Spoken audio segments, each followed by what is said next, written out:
Hey,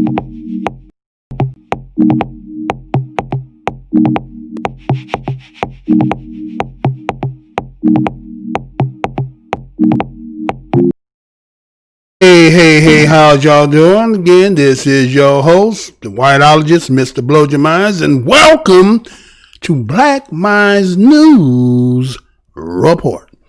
First and foremost, I want to say what's good to my fam, my subscribers, those who are watching also on Facebook, and Anderson, what's good, family, as well as those on Twitter and so forth. I want to say what's good to everybody. And that, again, we are coming with another Black Minds News episode.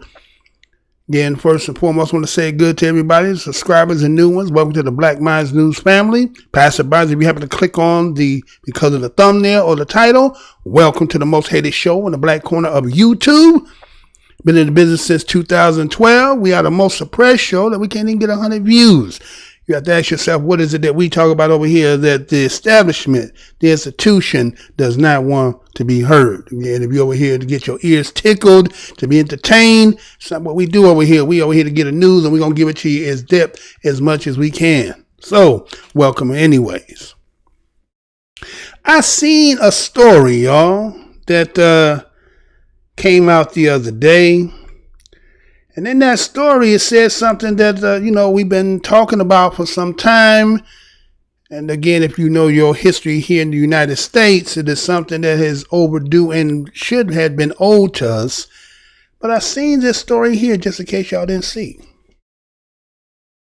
Talked about 19 black families purchased 96 acres of land to create a safe haven for black people. Let me say that again.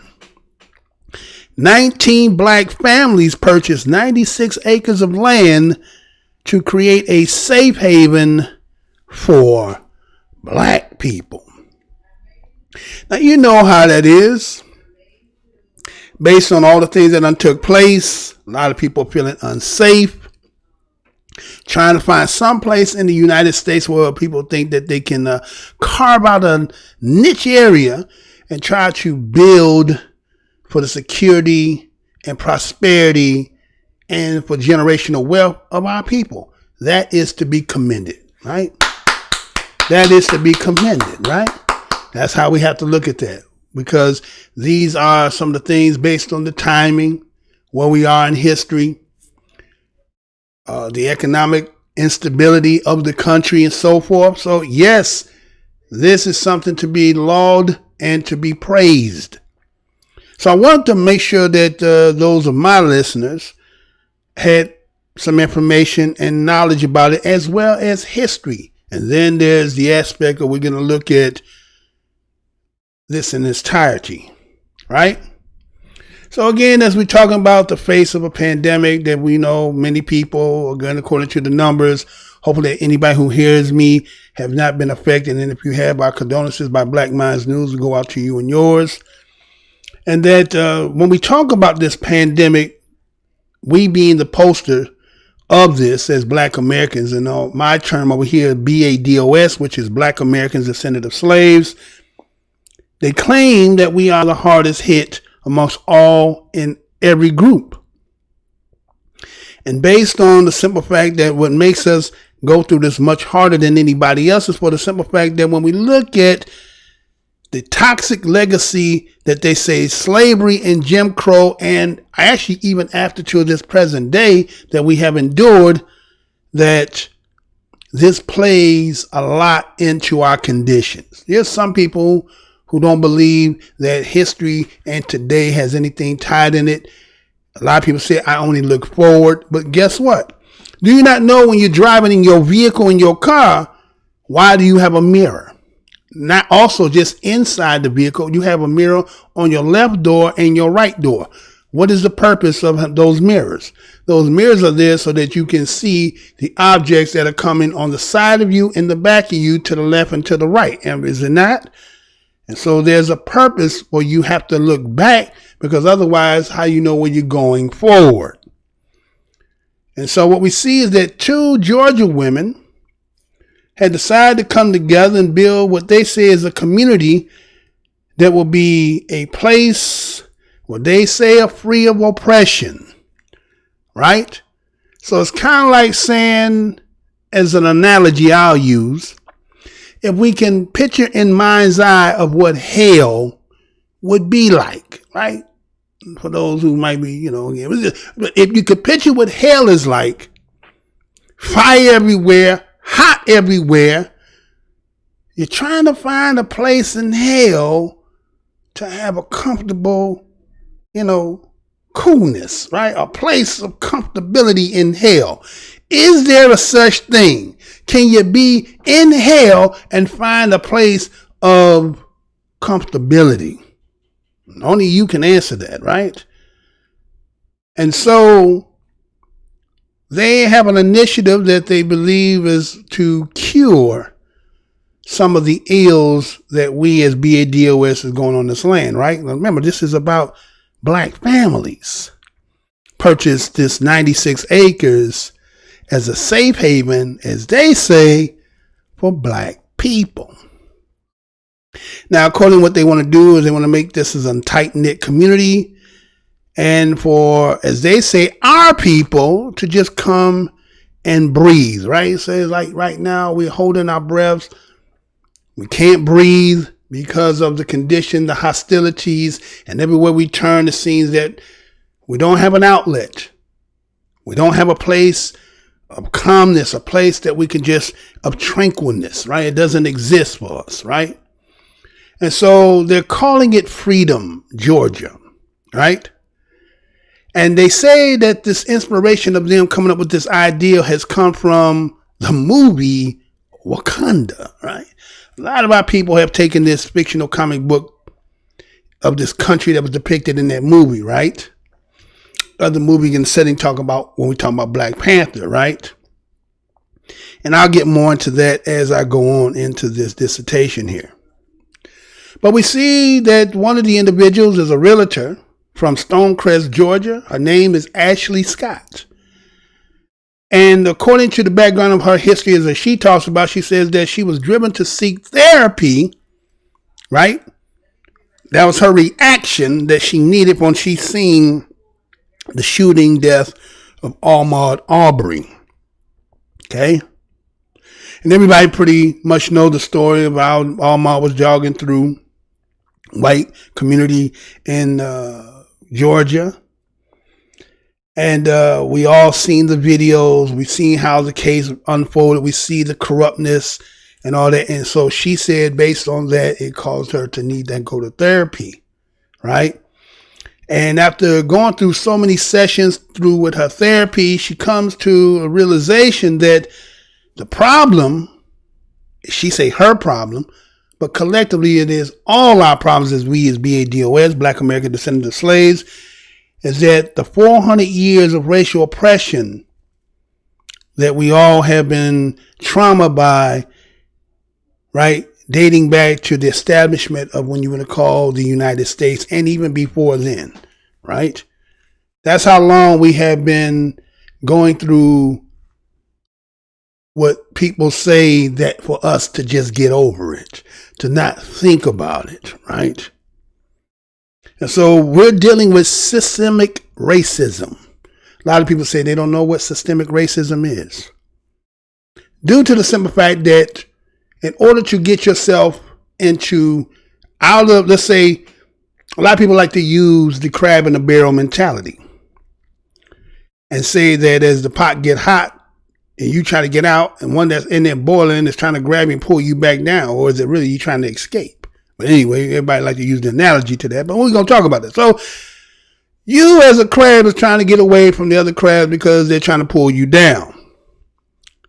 And based on the environment, we'll say like the boiling water and the hot pot and so forth, that is the conditioned environments that is designed that we live in when, lack thereof education, economics, crime, all those are conditions based on the design that somebody laid long before we knew what we were getting ourselves involved into, right? And so systemic of that in what has been legislated by government, implementations by the institutions and the departments to keep and, control and, right?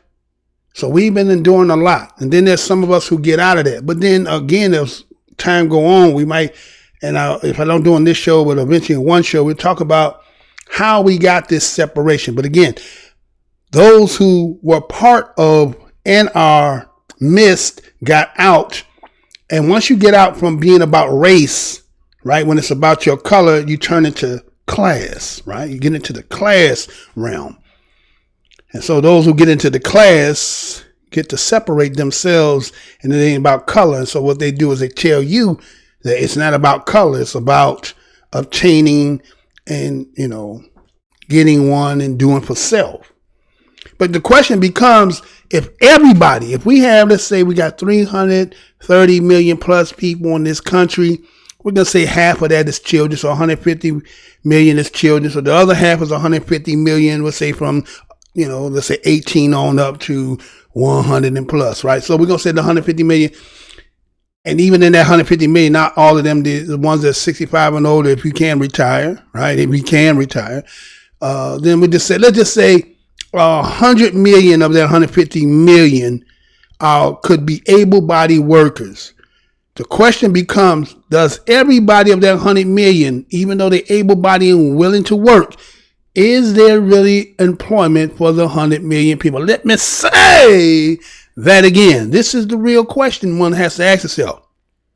So think about that. If 100 million people who are able-bodied and able to work, is there 100 million jobs for the 100 million people to be able to be employed, right? So the answer to the question is no. So there's going to always be a segment of society that's going to be outside that the system uses to facilitate its, programs and things of that, right? But see, some people have this false reality and think that everybody, because they want to, they can get. There's not that many places of employment, right? So we see that they want to do is just the tentacles of this systematic racism. It is also feeds off of those who are the poor and impoverished, in that of those who are cut and severed off to have no real place, right? Because we can't also be honest. Everybody is not to be, let's say, when you talk about education, if we're going to say that everybody that even went to school, and even people who even tried the best of their ability, that they couldn't really compete. They was just enough to get by. So where will they work in a system that becomes more technological? Yes, you're going to have to study harder, but then as more people are coming, right? It makes the contest even harder. The competition is even more steep. But the fact that we as BADOS are coming from an even further hole, a lot of people who come here from other geographical locations have no idea about they see the octopus, but they don't see all the tentacles of the arms of the factions of how it does what it do. So we see these two sisters here decide that they're going to try to create something. And so looking at all the, protesting out in the streets and how this is deep rooted through the issues of what we've been plagued with, we see that Renee Walters, an entrepreneur, investor, she's the one who founded the Freedom Georgia Initiative. Matter of fact, let me go ahead and let me introduce this sister to y'all. And we'll come back right after that. Check this out. Let her tell you from how it is.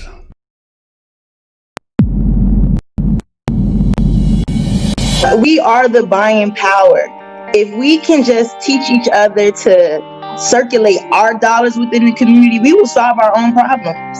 We are literally the answer to our own problems, but we have to change our thinking.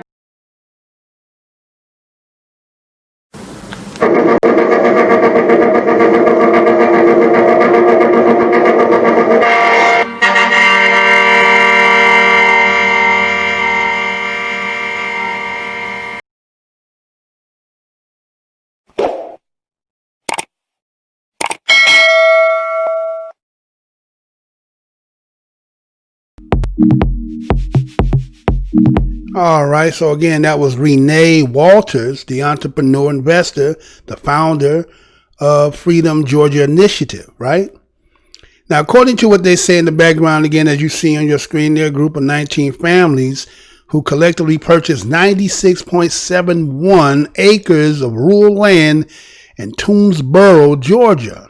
They say it has a town of about 100 people in it, right? And according to this intention of the developing of this self-contained Black community, they want to build in this space. They want to have small homes for vacation use. They be hosting weddings, retreats, recreational functions. Eventually, they say they want to evolve into an incorporated self-sustaining community. Because according to Renee, she said it is time for us to get our friends and family together and build ourselves or for ourselves, right? Right? Again, as you know, she is the president of the organization, and she believes this is the only way that we as Black folks can be safe. And that's the only way that this will work, is start bringing us together, right? And that's what a lot of people believe. All hands on deck. Everybody pushing toward one agenda, that if we come collectively, that somehow we can eradicate the ills, things that plagued us in this country for centuries, right? And so she believes by creating a place like this, it's just a place where people can come and be and hang out and feel safe, right? There's a lot of anxiety out here where a lot of people feel like they don't have a real place due to they believe the intention or the high, the high tensions of race and the fervency and with the politics and with the police brutality and all that. So a lot of people don't feel safe being out and about. Well, that's why gun purchases are high, right? And we keep seeing constantly in the news of people being killed innocently, according to the way we see it. And so she says, create an environment like this, you won't have to worry about the Karens of the world or anything like that. Now, keep that in mind. That's what she says, right? That there won't be any Karens in the world. Now, again, you know what a Karen is, right? I want you to keep that picture in your mind because, again, as a descendant of BADOS, Black American descendant of slaves, and obviously I'm assuming that they are as well. And we as Black Minds News over here, what we do over here is we give information through news to inform those who are listeners over here, to give you some insight as to some of the things that we come across. And so when I see stories like this, I want to give is due light to it. But as well, we have to also understand when people are creating these situations in places that could be a refuge, let's understand exactly where they're coming from so that if you want to be involved in it, you know exactly all the ins and outs, right? And so some of the events and things that they will have will be like Sportsman's Arena, with Black sportsman area where they have like fishing, hunting, shooting ranges, ATV trails, right? And they want to build this to be a tight-knit community for our people to just come and breathe. So this is kind of like a place that you can come and relax and so forth. But again, I guess as time it says that they will evolve and we'll get into, I guess, whatever the full vision of what that could be about, right?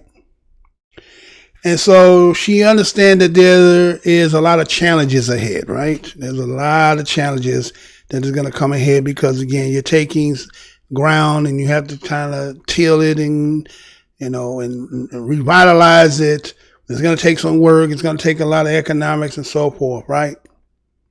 But when we look at our history as Black Americans and doing these kind of ventures, right? That's why we have always been inspired to try to create as they try to use the analogy of a Wakanda, right? We feel like we need some places like that. And history has not been good to us, right? Really, when you think about it.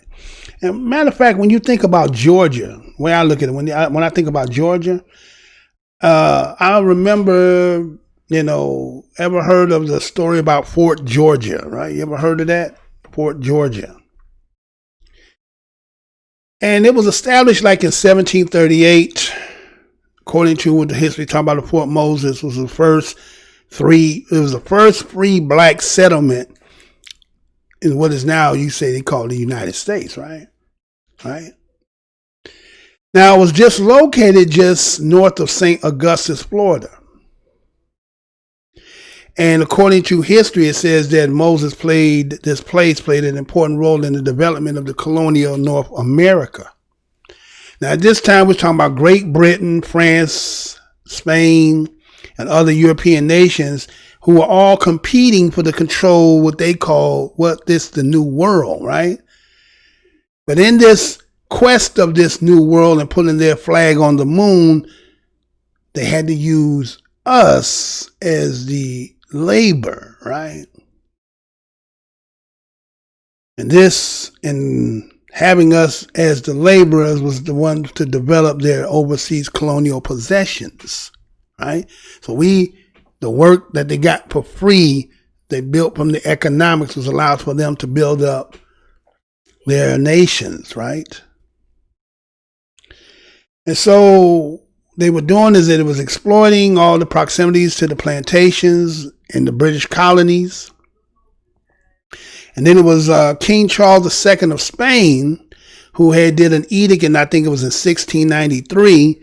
He stated that any male slave or the English plantation who escaped to Spanish Florida would be granted freedom, provided that he joined the militia and became a Catholic. Let me say that again. King Charles II of Spain, he had issued an edict in 1693. He stated that any male slave of an English plantation who escaped to Spanish Florida would be granted freedom, provided he joined the militia and became a Catholic. Have we not heard that before? Those who are avid watchers over here on Black Minds News, didn't that sound familiar? Seems like somebody always used the same old in the playbook. This is something when you start reading history, you start realizing that there's nothing, as they say, new under the sun, is because what worked once for them, they always go back and try to use it again because they're kind of like a hamster on the wheel. So we heard this laid out talk about how you can remember this, or I could just go ahead and tell you, remember about the Union Army. We was on the plantations, and it was said if any of us could get to North, but they were talking about the Union armies, that we could be free from our oppression on the plantations. Now, they give us the story of Harriet Tubman, but they don't tell you how our ancestors were packing up and running and getting to these places. So a lot of people will try to make us in history about our people that we were some submissive, soft people, that we were just sitting there and just taking and getting beat. The truth of the matter is we never did we accept the position they had us in. We were always thinking of a way how to get from it. So just imagine somebody take you somewhere you never had been. How did you get and run? Somebody had to get some knowledge and know-how in order to say, hey, you get what I'm saying? But don't ever get in your mind and your heart and your spirit that you come from submissive, weak people, right? But again, the story is about what I'm telling you here is about King Charles. And he had made an edict in 1693, and that has same formula about if you could get those who were on the plantation, that was at this time talking about the English plantations, if you could escape there and get to the Spanish Floridas, and now you got to remember, Florida was as far up as Georgia and South Carolina. A lot of people don't know that. They think Florida was where Florida is today. Florida was as far there, and then always basically California as well, right? Florida had an east, west, north, and south. It was just not the place that you see today. But anyway, so this edict became the New World's earliest, what they call Emancipation Proclamation, right? there's also another story. We talk about the black conquistadors that also have been coming there, who were part workers of with those in Spain who already settled in all that, right? So a lot of people like to tell us about the 1619, but a lot of us was here even before the establishment of the United States was stolen. But that's another story for another time. But anyway, so according, they say about 1738, they said there were about 100 blacks who had run away from the Carolinas. Let me say that again. 1738, they said about 100 blacks runaways from the Carolinas living in that part what they call Fort Moses. Now, the background that they say, because a lot of times many people would think that when they talk about our ancestry, that these people were uneducated, had no knowledge, was unskilled. But the truth of the matter was, they were skilled workers, blacksmith, carpenters, cattlemen, boatmen, farmers, right? These are people who are knowledgeable. Think about that. You know how sometimes you go to a Home Depot and they used to have a Mexican out there that would do some work for you. Or matter of fact, you had some others out there who would work on your car. You know what I'm saying? See a dent in your car, come over there. He got a little bucket and stuff. He can go ahead and pull that dent out for you for a little price, right? But just imagine if you was to just ride around and then you needed to build a house and you just seen a couple of motherfuckers sitting up on the damn corner. You could just grab up anybody and someone, come on, go build this house for me. You can beat them all damn day, but I bet you don't want to live in that damn house because it ain't going to be right, is it right? So there's a part of the knowledge they don't teach us as to who our ancestors truly are. This is why they keep us from not knowing, right? And so what you had is, again, you had these hundreds that had ran away from the Carolinas, right? And came to the place what they call in Georgia, right? They would brought their women and their children along them as well, right? And so word got around about what was going on in this part, and guess what happened? They started to migrate and run away. Word got out. Same thing when you go back and look at the story of emancipation, when you talk about in 1862 through 64 and 5, that's what our ancestors was doing. So again, they say history always repeats itself, right? So what we see is that a war had broke out in about 1740 between England and Spain, right? Now you got the people of St. Augustine and the people that's in the nearby Fort Moses. Now Fort Moses is where our people are. We done took that over, right? But because England and Spain is getting into it, they end up finding themselves being in a situation involving the conflict because of the two continents that, they say continent. I don't know how to say continent. All that is on one continent. But you know how the white man do. He'll say that all that is Asia, and then somehow that's Europe, and sound the same thing, but there ain't no breaking it. But you know how he do. But anyway, so according to what they say about these two continents that's going into it. And so what they got is English are going to send about 1,000 of soldiers and dozens of ships to destroy St. Augustine and bring back any runaways. Okay, so now you got people who now are being taken from here and taken back up to where? England, right? And so what happened is our ancestors started setting up blockades, right? And they came down there and they bombarded for about 27 consecutive days. Here we are outnumbered by them. But they claimed that there was a diverse population. Now, keep this in mind. Make this a mental point in your mind about where I'm going back and we're going to talk. I got to give you this history here, right?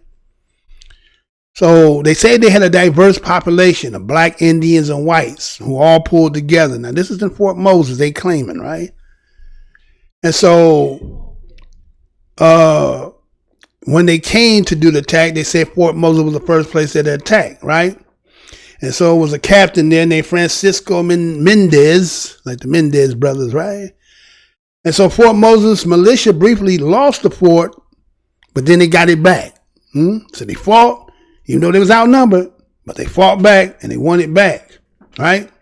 So they were repelling the English invasion force, right? So what ended up happening is what you have is Florida still remained in the hands of the Spanish, right?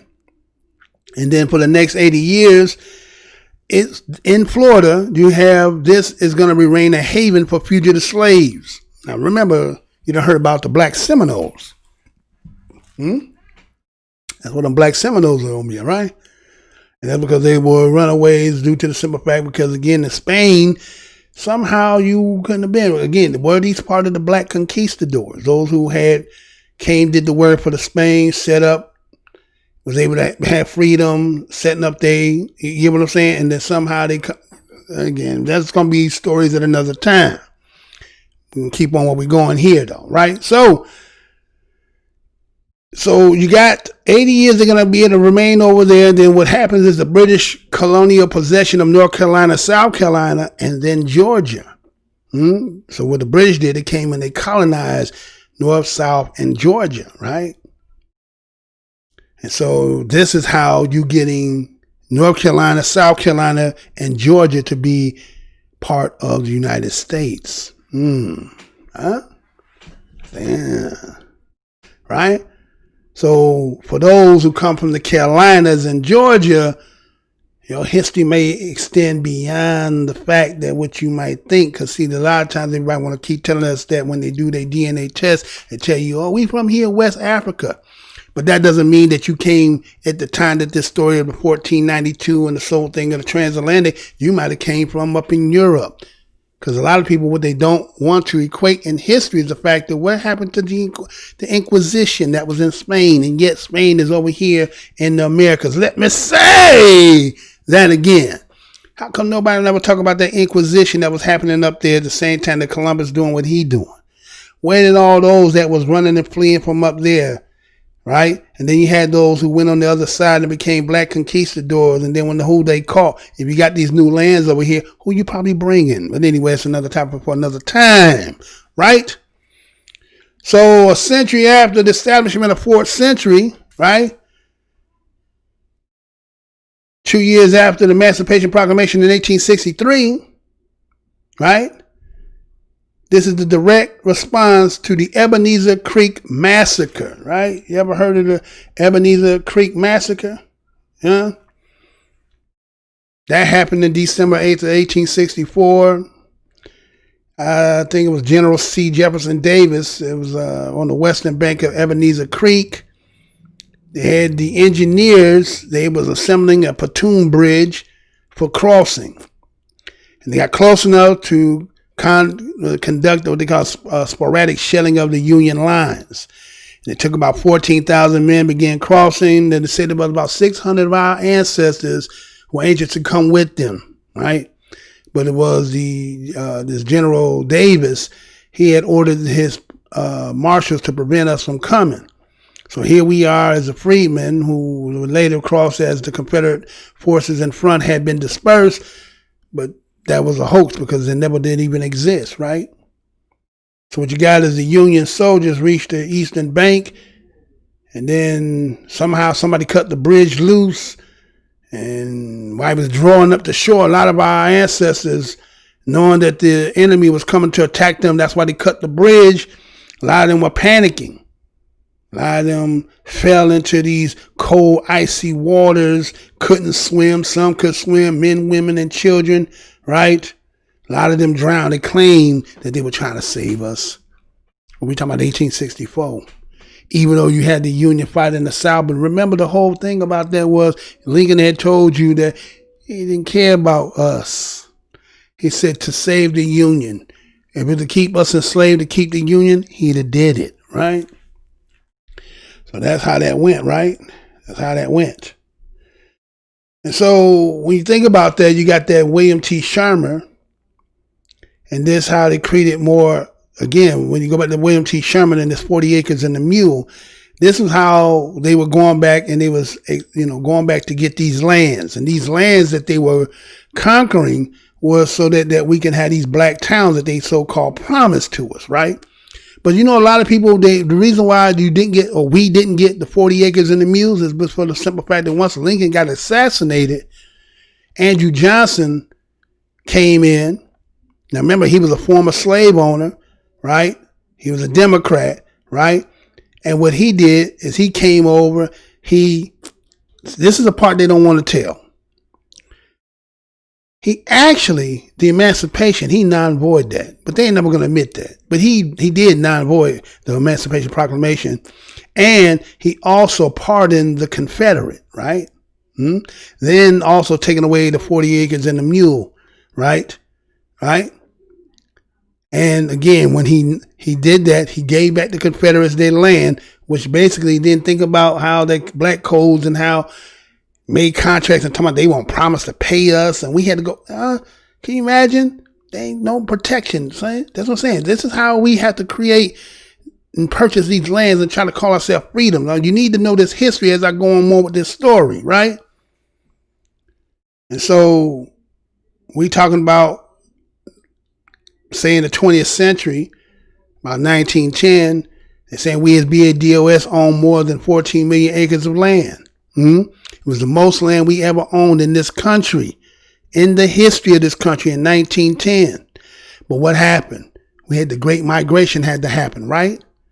Had that due to the simple fact of what? All that Jim Crow and all that stuff that we was enduring during that time, right? And here it was, 90% of the land that we had, we gave it up because of the violence that was being put upon us, right? So a lot of us left a lot of those lands, right? And then those who stayed, they said the real leading cause or reason why a lot of that black involuntary land loss came is because, now again, the government is involved in this, right? The United States Department of Agriculture. They're the ones who recognize that the heirs' property is land and that had been inherited without a will. So here it is, because there was no will based on when the person died, that this allowed the vulnerability because them creating laws and making loopholes that all those speculators and developers acquired their property. So they, again, stealing what was ours. And then somebody want to sit in our face and not want to talk about reparations because there's something that they hide behind. And if you keep watching this show, we're going to get eventually into all those things as time go on. And so what happened is more than a third of the lands that we own in the South, they talk about 3.5 million acres, according to the worth that it would have been about $28 billion. Gone. Gone. Really? You know what I'm saying? But people look in our face. But they look in our face like, you know what I'm saying, that we just lazy shiftless and we don't want nothing. When you start to read this history thoroughly, you start realizing how much has been taken from us. Our people were industrious.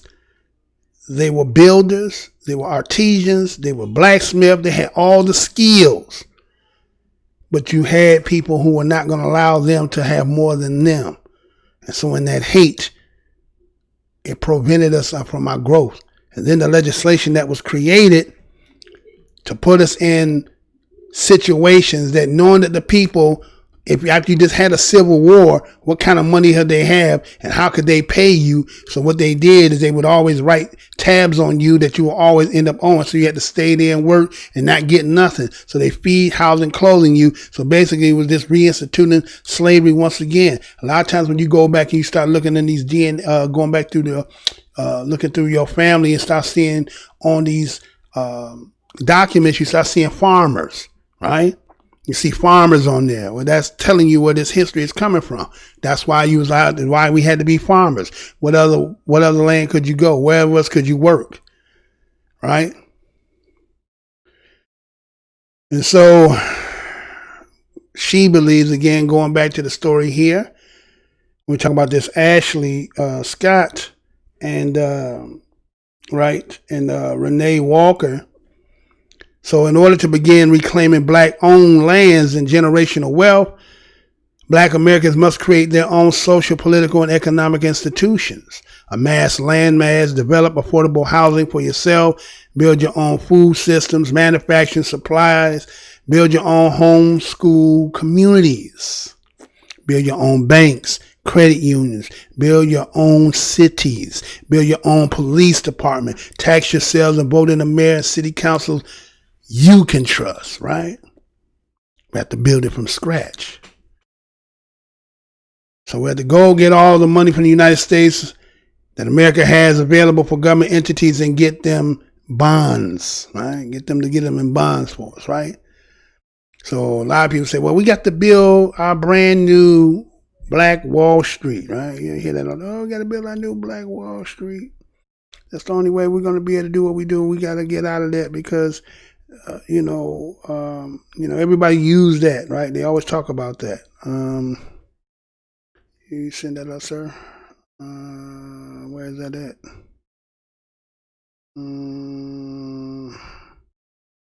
One second, y'all. Yeah, there we go. Set that up. All right. Right? So they want to talk about building this, the Wall Street, right?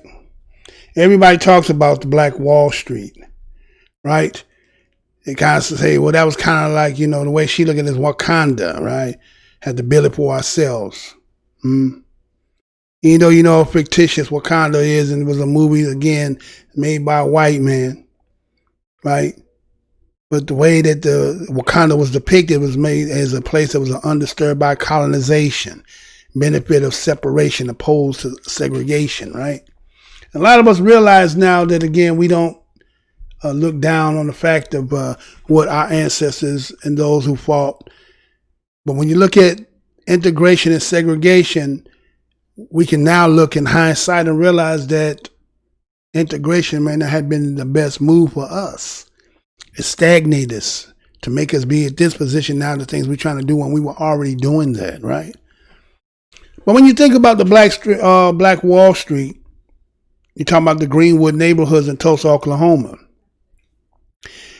In the 20th century, we as BADLs had created a self-sufficient, prosperous business district, right? Until we get to the 1921s when there's going to be a riot. Now, the reason why I'm telling all this, and I'm going to tie into the fact that we talk about this 19 black family purchase of 96 acres of land, is because we got to know the history, right? And there's some things that we got to look in hindsight and realize that what happens then, what you try to do in the future today, learn from the past and not to do the same mistakes. And so what we had is black Americans were, again, at this time in Tulsa, they say mostly were servants, right? But what ended up happening is they took these jobs and they developed their own insular, they call it insular societies, right? With their own economy, right? Black businesses clustered on a strip of land that would become Greenwood in 1905. That's how, it started, right? That's how the beginning of it came, right? So what they started doing, they started putting out grocery stores, barbershops. You have a doctor, real estate agents, right? You had your own newspaper, you had your own schools, right? You had all these things that were going and thriving at this particular time, right? And so then a situation happens in 1921, right? The infamous Tulsa riots, right? We all are somewhat familiar with that, right? And so this riot of 1921, it took a heavy financial toll on our people. Many of our homes and businesses were destroyed. Residents of Greenwood kept meeting resistance every time they tried to build again, right? But nonetheless, we still had professionals and entrepreneurs who were slowly trying to reestablish it once again. You had lawyers who were giving, offering their legal assistance to a lot of our people who were being jailed in the riots. They were helping them to sue the city for compensation. It was a mass reconstruction of the district and was completed again in 1922, 1 year after the riot. And so so here we are today, a sister who was thinking about creating, as she say, a safe haven. But you got to know this history to know once you do this again, what was the pitfalls. So let me tell you something again about that particular time when we talk about the Tulsa, Oklahoma. They call it the massacre, right? But this began around, I think it was Memorial Day weekend. And there was a teenager, a young man, I think about 19 years old, name was about Dick Rowland, right? Say he was a shoe shine, black shoe shiner. And of course, he was accused of assaulting Sarah Page, which was a white girl, right? She was a 17-year-old elevator operator. Was near this Drexel building. And the situation that supposedly had took place. Now, there's many stories that talk about there was a possibility they were, together with each other. They had known each other. Maybe somebody seen. But just keep this in mind is because that whole situation, he was taken into custody, right? And so what happened is the rumor of whatever took place between him and her started to spread throughout the city. And so what they were all thinking, white men was like, we're gonna lynch this, Dick Rowland, right? We're gonna lynch his. So mobs of hundreds of white men had gathered around the jail where he was being kept. And then so our people, about 75 of our brothers, came and they were armed. And what they did is they went to the jail and they were going to make sure that that they were going to be able to lynch Dick Rawlins, right? So the sheriff, he was trying to persuade a group of black men just leave the jail, showing them that this situation was under control, right? But as the brothers decided that, okay, we're going to put the trust in you and we're going to go ahead and leave, right? What ended up happening was that according to what the story had talked about, said about a white man had came and tried to attempt to disarm a black man. Now look at the boldness of that. You got a damn gun and he daring you that you won't shoot his ass, right? But somehow a shot was fired, according to the sheriff, and then all hell broke loose, right?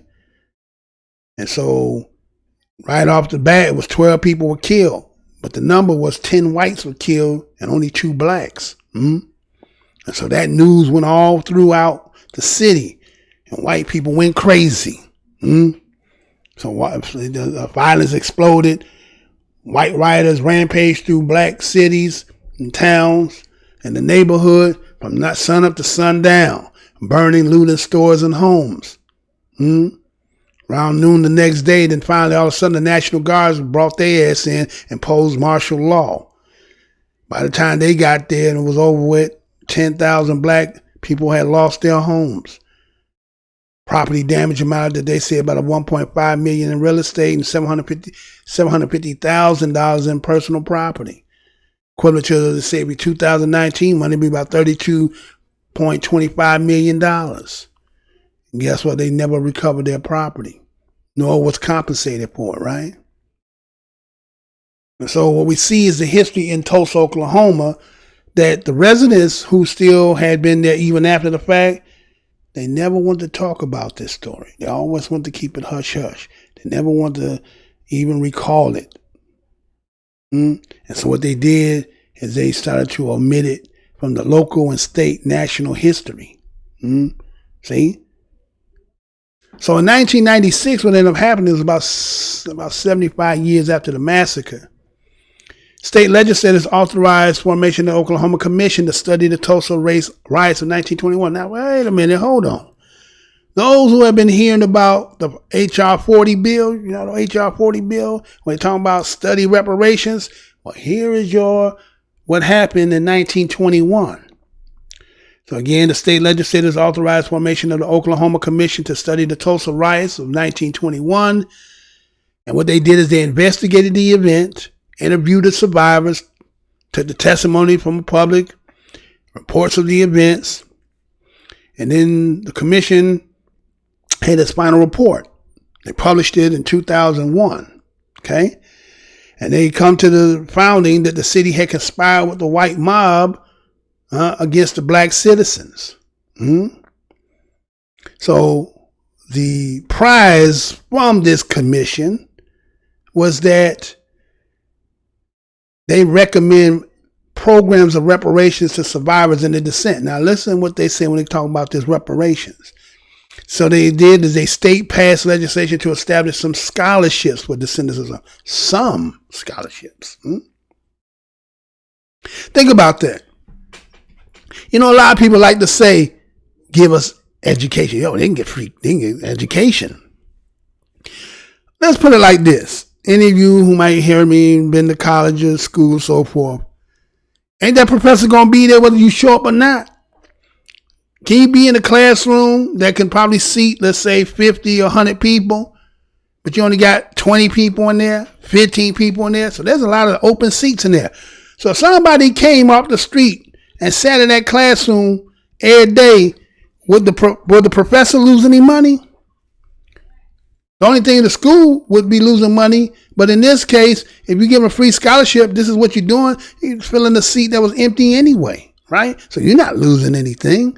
But that's what you want to keep offering to us. I think that should be free anyway. Just for on GP, for the simple fact that what we done gave and contribute to this country, right? Maybe that's just me talking, right? Maybe you don't understand where I'm coming from, right? And so they encourage economic development. Now, what is that going to do when you ain't got no money? You're going to encourage economic development, but don't you need some money when you talk about economics? Ain't nobody talking about no damn money though, right? So what they did is they developed a memorial park. Now that's great. Again, to commemorate those who lost their lives, but that's a given. That should be getting anyway. How is that part of my reparation package? Get what I'm saying? Right? So to commemorate those who were killed in the Tulsa, we get that. And that part came in 2010, right? And just of this year, 2020, right? They just now are reinstituting the curriculum about the massacre in the Oklahoma school curriculum. Ain't that something? That's reparations, what they saying, right? See, the way you deal with situations, you don't really compensate. You just really just want to do some stuff that's going to be like, well, we're not giving you no money, right? They ain't really trying to pay you off. We're going to give you some things that, again, will delay your progression. Education is fine, but again, not everybody is to be made to be in school. But if you put some money in my hand, maybe I got a gift, like how they be talking about Bill Gates and what's the motherfucker from Apple and them. They ain't got out of high school and they do what they do. What makes you think that our people? Because again, it seems like they make like black folks can't be geniuses. Not in they test.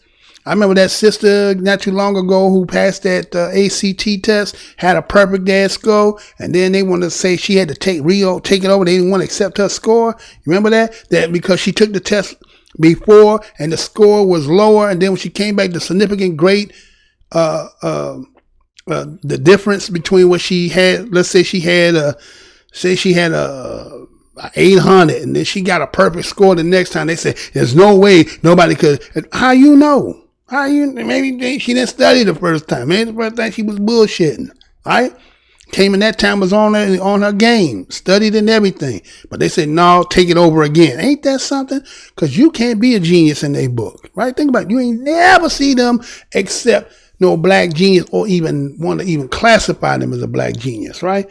But that's what I said, when they give you some schooling, which is going to delay, and then the end of the part of that you getting your degree, you still got to come to them to be asked for a job. Or if you do get the knowledge, how you ain't got no money to bill for. See, it's this game. It's this game.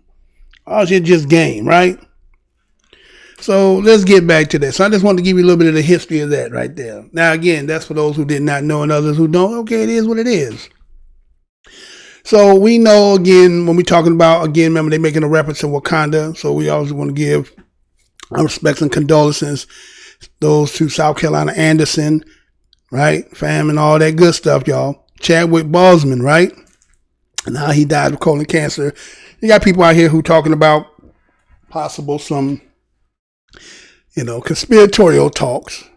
But we're not going to do that. We're just going to give it for what it is. Right? And so this became the initiative why they believe that based on what he did through the depiction of what that movie, she want to say that they passed the torch to this Freedom Georgia initiative, right? This is where the inspiration is coming from. Nothing wrong with that. Where we need to get some inspiration to get you to get your game on, you do what you got to do, right? And so she feel like now it's up to us more now than ever that we can achieve this, right? Because she saw the movie. Why not we just create that? And I feel like this is where we want to do with us. Okay. My thing is that's your niche and what you do. What I want to say this for the record is the fact is I understand all of us come from different places in life and we have different perspectives in the way we upbring. So the vision and things that we see are different. Do not take when the white man creates something and make it become your reality, because even when you look at that movie and if you really discern and break it down, when you look at the characters of T'Challa, right? And they were fighting each other. And one was actually, when you look at it, one was coming, which is would be BADOS versus the one that was from the continent. And the way they kind of depict that, and then he kind of a sellout. And you know what I'm saying? So I get the Wakanda and what it was depicting, and I understand the purpose, and everybody was all elated about it because I said the first time I ever seen somebody black. Let me tell you something. I was watching TV before, there was a lot of this stuff before. When you get to see as many the black people that we do see, and even with today, I still don't watch TV like that. So it don't really bother me that I see white people, because my reality is I see black people and I love black people. So I don't look for no TV to give me my self pride, and you shouldn't either. But I understand if you're going to use that as a symbolic, as to, you know, get you to where you're going, fine, so be it. But we need to stop with this Wakanda business, because in the back of the minds of white people, they chuckling, laughing and shit, right? So anyway, and so when you think about this, the whole initiative of the inspiration, because they want to build this community, as she say, and in this community is where you want to keep money within the black community as a big part of the Freedom Georgia Initiative push, right? And when you think about Black Wall Street, you know, it was said that the Black Wall Street, the money in the Wall Street area was circulating around 11 times before it left the community. And once you understand how that money circulates and keeps in there, it helps to build, you know, wealth and generate so that you don't have all this poverty amongst you. And then it goes out, which is a great thing, right? And so she believed this could be the beginning of where you get to start from, right? So encouraging businesses to come, and so they can circulate this money within the community and use this. And again, the term that she had used was wealthy. My thing is, I don't know if it's all about wealth. Wealth breeds greed. I think if everybody is just self-sufficient, where they're able to, you know, they're not worried about being evicted. They know they got a job that's going to, you know what I'm saying, and they live in environments that are productive and healthy. I don't think wealthy is the goal that everybody must aspire to. There's some that's just going to be natural based on what they do and they impart to it. But I just say black people, as you say, to breathe is just got to be someplace where they know that, you know, if I need some sugar, I can go next door and it ain't no burden. I need, a woman might need somebody to go in here and fix something in the house, you know, and the security of all that. That's what we're looking for, right? But anyway. Now, she says, according to the article, that the Freedom Georgia Initiative have been well received and embraced by others in the town, right? So I put it like this. It's just me speaking. If I buy 96 acres of land, I wouldn't give 2 cents with everybody around, whether they cared or not. When I'm on my land, on my Gilligan's Island, I ain't worried about what you talking about. Now, you saying that it's connecting towns, so again, we got to always keep in mind, that's why I threw that history in there, right? And so according to what she said, every time when they go to the land and ask your city, we haven't received any backlash. Everyone is really nice and welcoming. Well, that's right now. But if you build and it look like Wakanda, it's kind of somebody looking at, you know, like a kid. You go to the ice cream truck and this kid here get an ice cream cone. So they get a vanilla ice cream cone. Here this other kid come by, he get the double cone. He got the sprinkles on it. He got the cherry on it. He got the whipped cream on it. The kid looking at his ice cream, looking at your ice cream. He want the ice cream like how you got it. He don't realize he ain't got the money for that, right? So it breeds a little something in them. Right now, it's just you ain't even got ice cream and they got ice cream and they looking at the possibilities that you might need. That's not going to work, right? That's how they look at it, right? They thinking.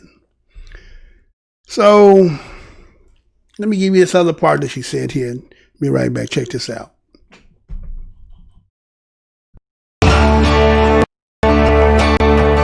My My name is Renee Walters, and I am the president of the Freedom Georgia Initiative. I have a Black husband. I have a Black son.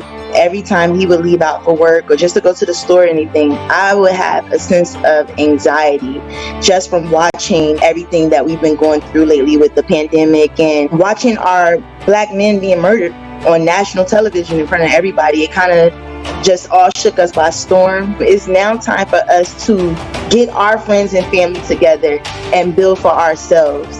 That's the only way we'll be safe. That's the only way that this will work. We have to start bringing each other together.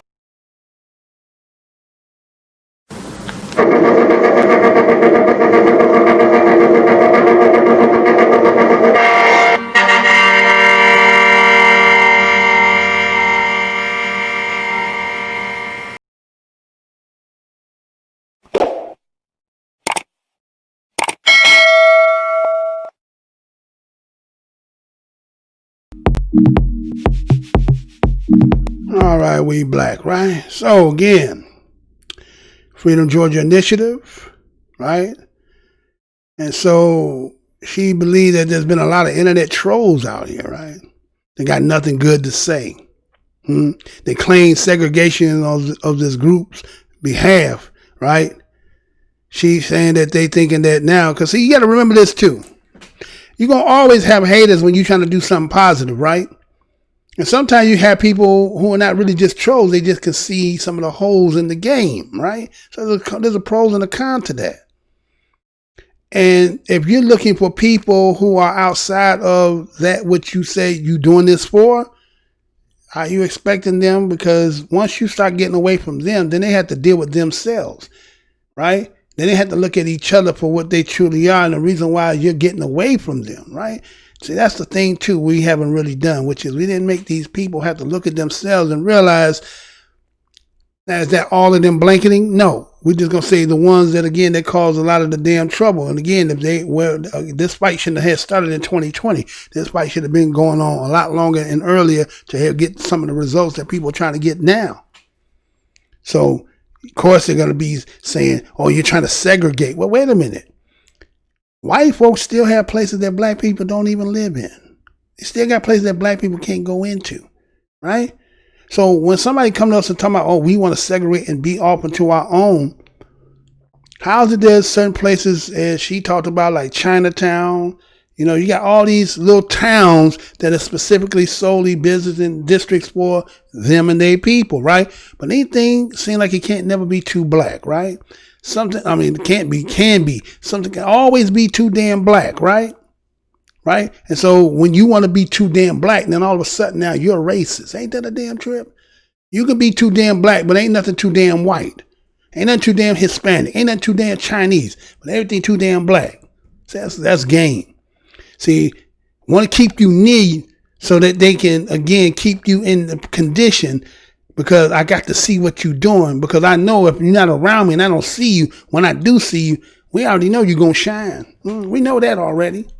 Right? So that the whole job is not to let you shine. The whole thing is trying to keep you from getting to obtaining. Because again, they're going to have to realize that you the one keeping me at bay to keep me from progressing the whole damn time. Right? And so some things I had that I heard that she said that, again, as I said, trolls, and then there's people who see things that sometimes there's some holes in some things. I say this as being your brother, your family, cut from BADOS. I had read in the article where she was talking about everyone is welcome in freedom. But it's based on seeing Black people flourish. Wait a minute, hold on. Everyone is welcome, but it's based on seeing Black people flourish.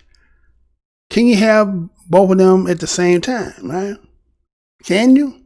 Can both of those two exist at the same time and still think that you have made a change from what you're trying to leave from? There's a question. Just a question. So here we are after 150 years removed from slavery, right? Still pushing for equity, equality within the country. And here y'all coming with Freedom Georgia Initiative trying to spark a change. So it says every time we try to flourish in history, somebody try to burn it down.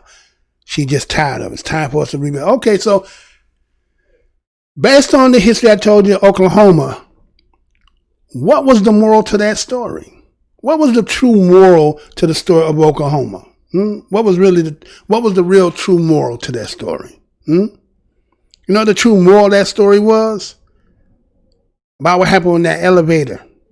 Remember what happened that got somebody to go to jail? Right? So if you could prevent that part, would Tulsa, Oklahoma be here is the question. Because if that doesn't happen, then the situation that happened outside with the trying to take the gun, white man trying to be blown up, take the gun from a brother, and then a shot is fired, that don't manifest itself, does it? So what do we learn in history that if you talking about, and again, you said the wording as I just said, everyone welcome, and it's solely for black, something in this equation, when we look at history, you're going to have to say, I didn't mean that. Now, again, that don't mean you have to write it on the wall like somebody used to write in our history. Well, that's white water fountain. That's black water fountain. No, what is that in a life? These are nigger pies. These ain't nigger pies. These are white only pies, right? When you got that, they put it directly. You ain't got to say what it is. It is going to be what it is. If the whole initiative is to give people a peace of mind and a place for them to go and build and for generation to circulate their money, need not apply. You understand? You ain't got to say nothing. We ain't got to say nothing about it. We just going to do it, right? So let me give you another little piece of history too. All right, let me give you another little piece of history because it's in that same area over there. It's called. Anybody ever heard of our ancestors on Tybee Island? Tybee, right? Tybee, right? It's about April 9th of 1766. There's about a shipment. They said about 78 of our ancestors who were they said directly from the rice planting coast of Africa, from the Senegambia, right? And they said they were the first Africans to arrive in Savannah, right? Now, that's what they saying, all right? Now remember, this is the history of this place is what they're talking about, right? So they left a permanent mark on the Gullah Geechee culture of contemporary Savannah, what they call the Low Countries in terms of the religion, where there was belief, cuisines, and musical their tastes, right? And so what you see is that the British Savannah, what they did is they built this pest house. And Tybee Island is where doctors had to examine the arriving Africans before they could be sent to Savannah for sale, right?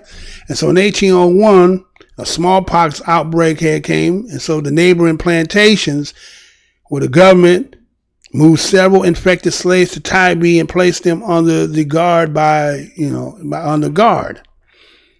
And so it was in 1838 that Savannah had provided a black pilot for working vessels at Tybee or the Savannah River, right?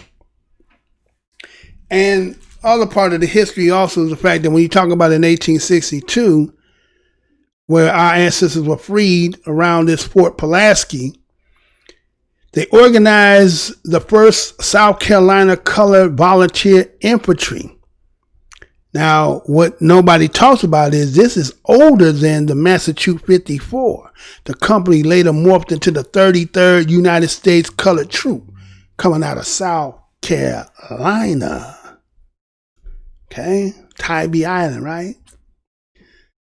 And so this is all in the same area of Georgia, right? So here it is, where you want to have the language of trying to say like, well, everybody's everybody. No, not really. Not really, right? Let me show you something, because I went on to the, to the website there, right? And let me show you this. Let me show you this. Okay, so I went over there, and that's when you go over there to the Freedom Georgia Initiative, right? And I went on the website, and I wanted to say, well, let me see what they talking about over here, right? So this is what it says. It says that the Freedom Georgia Initiative was established out of the extreme sense of urgency to create a thriving, safe haven for Black families in the midst of racial trauma. Global pandemic and economic instability across the United States of America brought on by COVID-19 calls are being made for police reform, while cries for justice and reparation rings out on the streets. Communities are working together to feed food insecure families, provide masks and direct payments to families in need. We wanted to do our part to do what we can do to create safe spaces for Black faces and their allies. Say that again. What we can to create safe spaces for Black faces and their allies. Keep that in mind. Out of our desire to create generational wealth for our families, we wanted to provide a place for restoration, recreation, reformation for your families during this time. So join us for our upcoming events and support our fundraisers. We are doing a new thing we are building for ourselves, right? So the key part in that part there is Black faces and their allies, okay? Next part says our vision to develop our vast resource-rich 96.71 acres of land in Toomsboro, Georgia for the establishment of an innovative community for environmental sustainable living, health and wellness, agriculture, economic development, arts and culture for generations to come. Okay. Our aim is to be a premier recreational education and cultural destination for Black families across the African diaspora. We welcome you, your family, and all Black allies to support us in our vision to be change what we want to see. And all Black allies to support us in our vision. Okay? There's that word again. Allies. We're a Black-owned, woman-owned, family-owned, veteran-managed, limited liability company organized in Georgia for social and economic benefits of our members. Our LLC seeks to support Black-owned, woman-owned, veteran-owned businesses by providing contracts to well-qualified vendors to do business with our company. Our LLC pledges to create a thriving safe haven for Black families and our allies. Our LLC pledges to create a thriving safe haven for Black families and our allies that bring value and giving back to the community. Our LLC hopes to be an innovative model for self-sufficiency, environmental sustainability, and cooperative economic among BIPOC communities across the African diaspora globally. BIPOC? Let me show y'all just in case you don't know who BIPOC is. Let me give y'all a little taste of this. Y'all ready to see this? Check this. I'll be right back. Protests are going on in Billings, and authorities were notified of the rally ahead of time. Billings police says they expected the protest to be peaceful, but also say they are prepared for any outcome. For organizers, they say it'll be an emotional day, and Q2's Jenny Fick brings us more.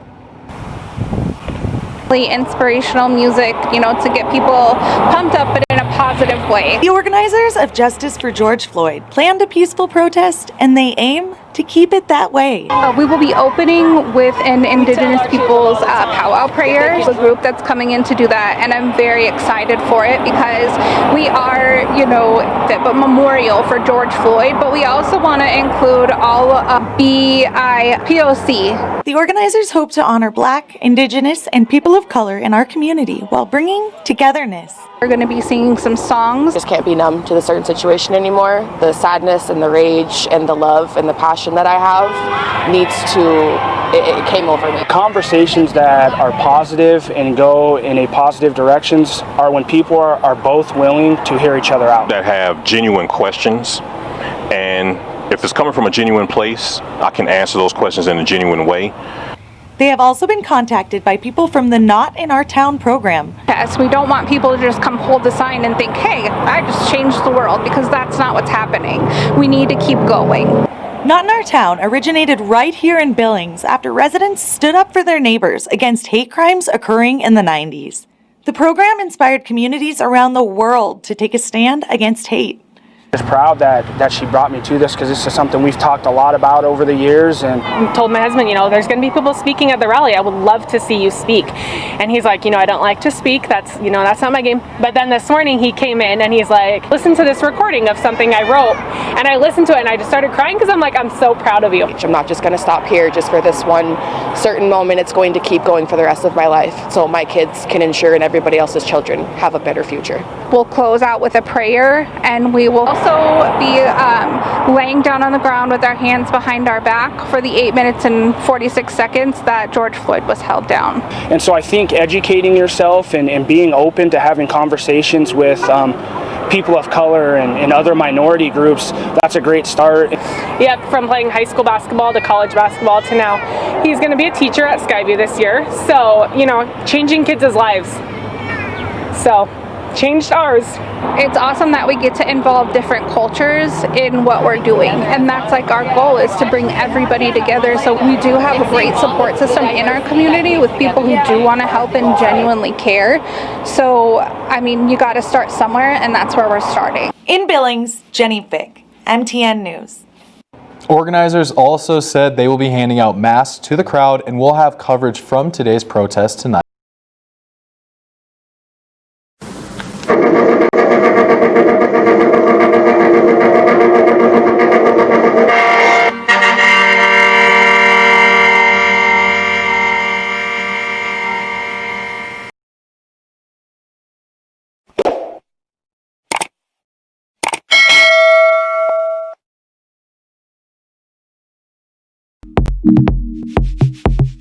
All right, we are black, right? So that was BIPOC, right? Black, indigenous, people of color, and allies, right? That's the term that's being used here, right? So, wait a minute. Again, fam, if you should happen to hear me, this is not hate or against you. This is just, we're looking at what you're talking about here. If we, as black American descendants of slaves of this land, and what we talk about our history and how we have endured and went through slavery and went through the Jim Crow and went through emancipation, right? And the Freedmen Bureau and, all the crashes of the stock market and the black and all those things that we went through. How is it that we can't solely be about for us entirely? Why does everything have to be about inclusivity to everybody else? Why does it can't never be about ourselves? Why we have to be all inclusive? We never talk about, everybody else, you never hear in their mouth talking about only all inclusive unless they're trying to benefit off of something that we're trying to gain. We as black Americans, the descendants of slaves, don't have a place of refuge other than the place that we created. And guess what we are? We are such a great host that we're willing to give you our bed. We let you eat all the food. We're like ourselves go sacrifice to eat less than, have place of employment than. We're living the worst conditions for you. When do we ever get a chance to benefit from any of the things that our ancestors and we have contributed to this country? How did everybody get to come here that got a place that would not fight from where they come from and won't build from where they come from, but somehow now all of a sudden now it's kumbaya right when it's time for us to start trying to get out of the condition. Now people who want to react like they entitled just as much as we are. We got to stop saying that too. We can't be the only ones always trying to kumbaya everybody else. Show me the people who try to kumbaya with us on their initiative, on their agenda. You ain't going to find it, right? You're not going to find it, right? Matter of fact, when we talk about that, what about this? So are they part of this as well? We're just going to take what happened up there in Minnesota, but just listen to the concept of the whole term in itself. Check this out.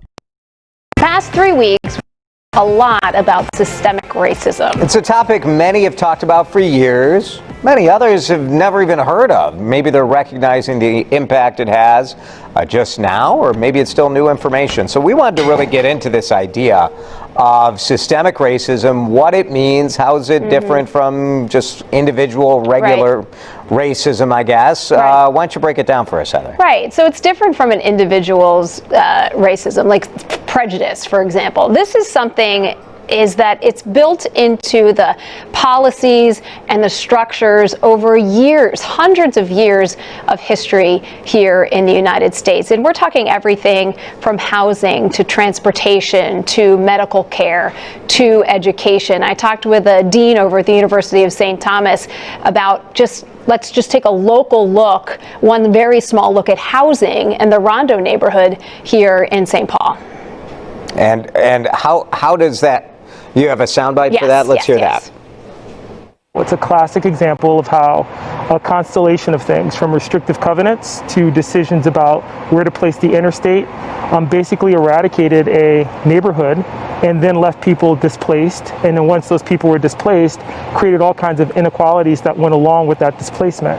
So that impacted education, it impacted employment, and it also displaced people's connection or connectivity to that community.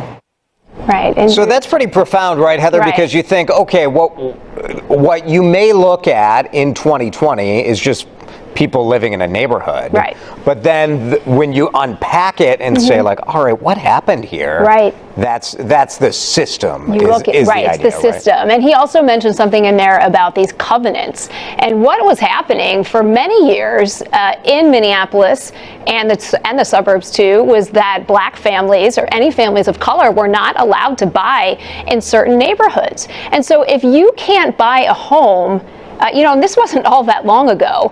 If you can't buy a home, that's the sort of one of the best pathways to accumulating wealth. So if you can't buy a home in a certain place, it's hard to accumulate wealth, and it's hard to sort of get to that next step. This has impacts on where people live, then in terms of their education, in terms of the jobs they can get, because maybe the transportation doesn't go to certain areas. So we may not see the actual laws in place now, but the effects of slavery, of Jim Crow, of a lot of these laws then in the 50s and 60s and 70s still have a huge impact here today. You look at the numbers right now, a black family, the average income for a black family in the Twin Cities is $40,000. It's double for a white family.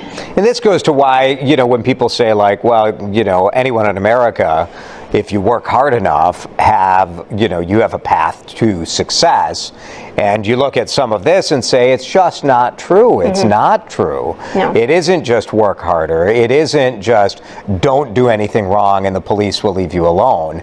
This is the systemic racism that also can help a little bit make sense for some things where people will say like, well, in Minneapolis, you have a black police chief. Right. How can it be a racist department? Well, the chief is one person. One person and who's working in the system. I mean, even just look at health disparities and access to health care. And Jason, that's the hard stuff. It's important to mention too, is that you and I, obviously aren't feeling this every day, but a lot of people for many, many years have been talking about this.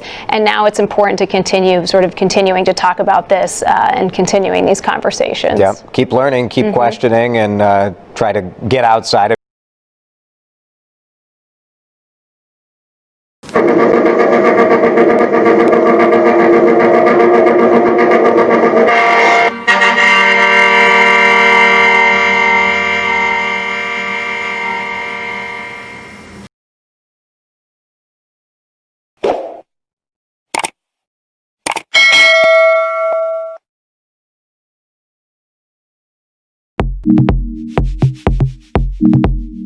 Okay, so that's there. It was about systemic racism.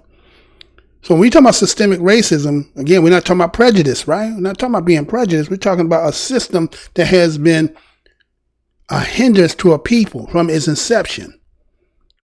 So when I see somebody who say in one breath, you say black. Now again, I'm not against what they're doing. I think it's great. But what I'm saying is, when I see this, when I see you say that it's safe haven for black families, right? And then in the next breath, what we can to create safe spaces for black faces and their allies. What you mean by allies? I hear that word allies. To me, when we talk about history and allyship, we're talking about, again, isn't that what happened every time in history when you somebody's stranded and they ain't got nowhere, a hammock, and you feed them all your food, and next thing you know, you wake up, they got a gun to you, raping all your windows, killing all your men? Huh? What part of history are we supposed to learn? Or are we just going to just say that was then and this is something entirely different? We're different people today, right? Then you say something like this. And here it is. You got 96.7 acres of land, right? You're saying you're going to do this for generations to come. Black families across the African diaspora. Really? Really? Now again, somebody might hear me say, "Well, oh, you're against black people. You're divisive." No, I'm not. I'm talking about we as BADOS in this land. It's time for we to get our share. If you're not down for us getting our share, then I don't know what kind of conversation we talking about. I'm not here looking for everybody else because you got a place. You got an exit door. You got an escape plan. We don't have none of that. So why can't we do what we need for us and ours only? And all black allies to support us in our vision. That leaves a crack. That leaves a door to be infiltrated. And every time you get infiltrated, what end up happening? It's bad enough you're going to have people who look like you that you can't even trust. Right? There's a whole lot of different people. So it's like, what are you looking for? Right? What kind of allyship you doing? If we can't be solely black, let's say FUBU, for us and by us, then what is the point of calling yourself getting away? What's the point? You might as well just stay. We're going to let everybody come and be a part of it. What's the point? We're going to get the same result. The different result is getting away. Let me be on by my own and do my own. Right? When can we get to that point of mind of reference? Huh? Our LLC pledges to create a thriving safe haven for black families and our allies. You see it right there? Right? Cooperative economics among BIPOC communities. Wait a minute. People of color come from some other place. Some of them come from 2-3 different places before they got here. So all we gonna do is we gonna keep trying to put people amongst us who don't fight, who ain't never stood for nothing. I'm not talking about the ones that they done birthed their children to be here, but we talking about the people who came here. They're nothing but runners. And when the shit get hot, they're gonna run and leave you again. We need solely, fully, for us, by us. Otherwise, we just gonna just repeat the same old history once again. Again, you may see it different than what I done said. Again, I am the most hated show on the black corner of the internet. I want to thank each and every one of you for coming over here and clicking on the video. Again, you tell me how you see it. Tell me if I said something that you didn't like or did like. Go ahead, subscribe. Matter of fact, I got another channel, Black MINDZ TV, BLAK MINDZ Go over there, subscribe to the channel, help that channel to help me get up. That's one way you can help to support me over here. Help me to get that channel up to 1,000 subscribers. Other than that, there ain't nothing else more to say on that, is it? There ain't nothing to say, right? Nothing else to say, because why? That's what we got to do. We got to make sure if we're going to say it's for black, then let it be for black. Don't put the title up there saying black and then under the fine print, you're talking about BIPOC and diaspora and all peoples. That ain't about black. Don't sell us on that. Again, most hated show in the black corner. To the next show, y'all. Peace and love.